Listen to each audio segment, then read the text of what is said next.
మీకు బేకింగ్ అంటే ఇంట్రెస్ట్ ఉందా? అయితే కరెక్ట్ గైడెన్స్ కోసం చాకోస్ ఎక్స్‌ప్రెస్ అకాడమీని విజిట్ చేయండి. మరణం అంటే సాధారణంగా ఎవరికైనా భయం ఉంటుంది. కానీ ముద్రగడ దానికి అతీతంగా వ్యవహరించారు. ఆయన చనిపోతారని తెలిసి ఆయన ఖననం ఎక్కడ చేయాలి, ఏ ప్లేస్లో చేయాలి, ఎవరు చేయాలి అని పూర్తి వివరాలు ఆయన ఆత్మీయులకి, బంధువులకి చెప్పి ఆయన చనిపోయి కన్నుమూశారు.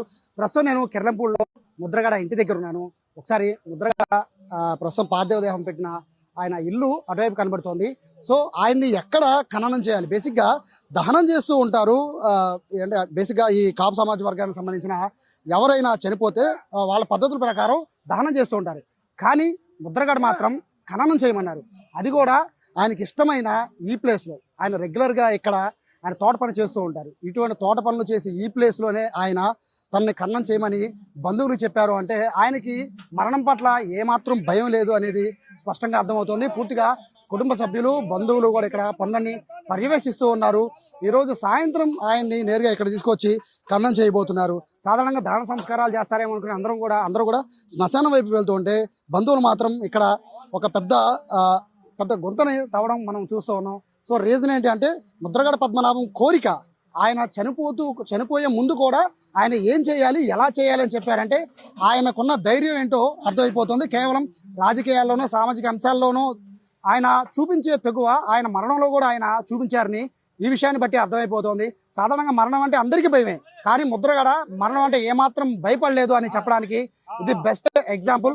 ఆయన చనిపోతారు అని ఆయన తెలిసిన వెంటనే కుటుంబ సభ్యుల్ని పిలిపించుకొని ఆయన మాట్లాడి ఇక్కడ చేయాలి కార్యక్రమం అని చెప్పారంటే నిజంగా ఈ విషయంలో అయితే ముద్రగడని అభినందించాల్సిన పరిస్థితి ఉంటుంది. ఎందుకంటే చాలా మందికి మరణం అనేది ఒక భయం కావచ్చు, లేకపోతే తదనంతరం ఏమవుతుందని భయం కావచ్చు, లేకపోతే తన ఆస్తులు ఏమైపోతాయని భయం కావచ్చు. ఇవన్నీ దానికి అతీతంగా పనిచేసిన పరిస్థితి. సో కొంతమంది ఆత్మీయులు అండ్ బంధువులు సార్ ఎందుకని ఇదే ప్లేస్ని ఎంచుకున్నారు, రీజన్ ఏంటండి? ఆయనకి ఈ ప్రదేశంలో ప్రేమ, ప్రాణం, ఇక్కడే చావాలి, ఇక్కడే ఉండాలి. నేను చనిపోయి ఇక్కడ ఉంటానని చెప్పాడు ఆయన. అది ఎవరు చెప్పారనుకుంటున్నారు? అనుచరులు చెప్పాడు. నేను చనిపోయిన నా పిల్లలు చెప్తే భయం పడతారు. నీకు చెప్తున్నాను, 6 నెలల ముందు చెప్పాడు ఆయన. ఇక్కడికి పెట్టమని చెప్పాడు వాళ్ళ అబ్బాయికి. కానీ ఎక్కడ పెట్టాలో కూడా ఆయన చెప్పాడు. ఇక అంటే నాకున్న సమాచారం ప్రకారం అంటే ఈ సామాజిక వర్గంలో చూస్తే ఎక్కువ దహనం ఉంటుంది. కానీ ఆయన కోరిక ఈ మట్టిలో కలిసిపోవాలి. ఈ మట్టి మీద ఉన్న మమకారం ప్రేమ అయింది కోరుకున్నాడు. బేసిక్ అందరికి భయం కదండి చావు అంటే, కానీ అంత డేర్గా భయం లేదు సార్. చావు అంటే భయం అయితే 13 రోజులు నిరాహార దీక్ష ఎందుకు చేస్తాడు సార్? 15 రోజులు ఒక నిరాహార దీక్ష, 2 నిరాహార దీక్షలా, 10 నిరాహార దీక్ష, 13 రోజులు నిరాహార దీక్ష చేస్తే మనం ఉండగలమా? ఒక పూట తినలేదు చచ్చిపోతాం. 13 రోజులు తినలేక హాస్పిటల్లో ఉన్నాడు ఆయన. ఆయన నమ్ముకున్న సిద్ధాంతం కోసం, నమ్ముకున్న మనుషుల కోసం, ఆయన నమ్ముకున్న ప్రజల కోసం ప్రాణ త్యాగానికని ఎప్పుడు సిద్ధమే. ఆయన ప్రాణం కోసం ఎప్పుడూ భయపడలేదు. ఇప్పుడు ప్రజాసేవే నిరంతరం నేను ఎక్కడో ఉంటాను, మిమ్మల్ని అందరినీ చూస్తుంటాను, కాపాడుతాను అని చెప్పాడు. వాళ్ళకి, మాకు కూడా కాదు, వాళ్ళ కొడుతాను సహచరులు చెప్పాడు ఆయన. కొడుకు కూడా చెప్పలేదు ప్లేస్, సహచరులకు చెప్పాడు ఆయన. ఇక్కడికి పెట్టించండి నన్నని. వాళ్ళ శ్రీమతి గారిని విధవ కార్యక్రమం చేయొద్దు అని కూడా చెప్పాడు ఆయన. విధవ కార్యక్రమం చేయొద్దు, పుట్టుకతో వచ్చిన ఏమీ తీయడం కుదరదు ఆవిడకి. నేను పెళ్లి కూడా పచ్చేయం ఏమి రాలేదు, అన్నీ ఆవిడ పుట్టుకతో వచ్చాయి. ఆవిడతో తీసాను, కాళ్ళతో తాళి తీసేస్తా తప్ప మిగిలి ఏం తీయొద్దు అని చెప్పారు. అలాగే చిన్నకార్యం పెద్దకార్యం కూడా చేయొద్దు అన్న, అది కూడా చెప్పాడు ఆయన. కన్న కూతురు రాక్షసులాడు కూతురు ఇప్పుడు నా కడుపున, దాన్ని బట్టి ఇంట్లో రానిదని కోరుకున్నాడు. కానీ అది పోలీసు వారి సహచర్యంతో రాగలిగింది లోనికి. ఇంకంతకన్నా దౌర్భాగ్యం ఏమీ లేదు. ఆయన కోరిక అది ఒక్కటే నెరవేర్చలేకపోయాం మేము. ఏ కోరిక అయితే కోరుకుండా కూతురు రాకూడదని అది మట్టుకు మేము ఆపలేకపోయాం. అయినా ఇక్కడ ఆయన అభిమానులు ఎవరు చూడలేదు.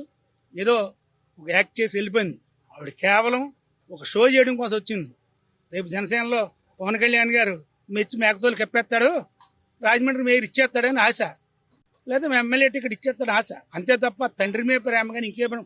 తండ్రి మీద ప్రేమ ఉన్న ఆవిడైతే హైదరాబాద్ హాస్పిటల్కి వచ్చినప్పుడు హాస్పిటల్ మేనేజ్మెంట్ ఒకటి చెప్పారు, నీవు మీ నాన్నగారిని చూడాలంటే మీద మీ తల్లిగారు ఉన్నారు, ఇల్లు ఆవిడ పర్మిషన్ తీసుకురా చివింత అని చెప్పారు. తల్లి దగ్గరకు వచ్చి అడగలేదు ఆవిడ. హాస్పిటల్ యజమాని గొడవాడి నాకు రైట్ ఉన్న ఏ రేట్ ఉంది తెచ్చుకోమ్మా.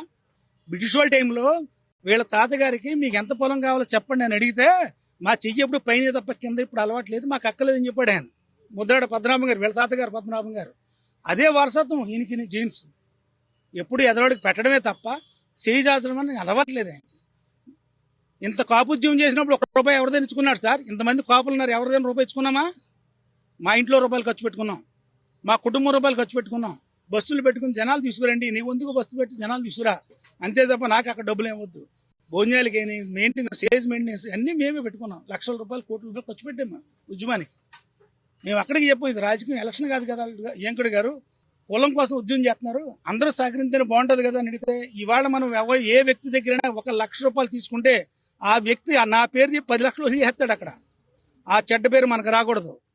వద్దు వెంకట గారు, ఓపుకుంటే మీరు పెట్టండి, లేదా నీ ఇల్లు వాకిలు అమ్మేసి నేను పెడతాను అన్నాడు ఆయన. అది ఆయన నిబద్ధత అంటేనే. నిజంగా ఆయన చివరిగా చెప్పిన మాట అంటే 6 నెలల ముందే ఆయన చావు గురించి ఆయన స్పష్టంగా ఆయన తెలుసుకొని ఆయన ఎక్కడ ఆయన్ని ఖననం చేయాలి, ఖననం చేసిన తర్వాత భార్య కూడా ఇబ్బంది లేకుండా విధవరం చెయ్యొద్దు అంటూ కూడా పుట్టుకతోనే ఆవిడ అన్ని కూడా బొట్టు అని పెట్టుకున్నారు. నా ద్వారా ఏం బొట్టు లేదు కాబట్టి నేను చనిపోయినా కూడా బొట్టుతోనే ఉండాలని చెప్పి ఆయన చెప్పిన మాటలు నిజంగా ఈ కాలంలో కూడా ఇలాంటి ఆదర్శ మనుషులు ఉంటారా అనేది అయితే నిజంగా ఆశ్చర్యం కలుగుతోంది. మొత్తం ఎంటైర్ ఇక్కడ కిర్లంపూడిలో ఎవరిని కదిలించినా కూడా ముద్రగడ అనేది పొద్దు నుంచి కూడా అందరి నోటమట అదే నాంతున్న పరిస్థితి. ప్రస్తుతానికి అయితే కన్న కార్యక్రమం ఈ రోజు సాయంత్రం జరగబోతోంది. దీని తర్వాత ఏదైతే దిన కార్యక్రమం ఉంటో అవి కూడా చేయొద్దని చెప్పారు నేపథ్యంలో పూర్తిగా దానికి కూడా దూరంగా ఉండబోతున్నట్టుగా కూడా చెప్తున్నారు. ఇక్కడ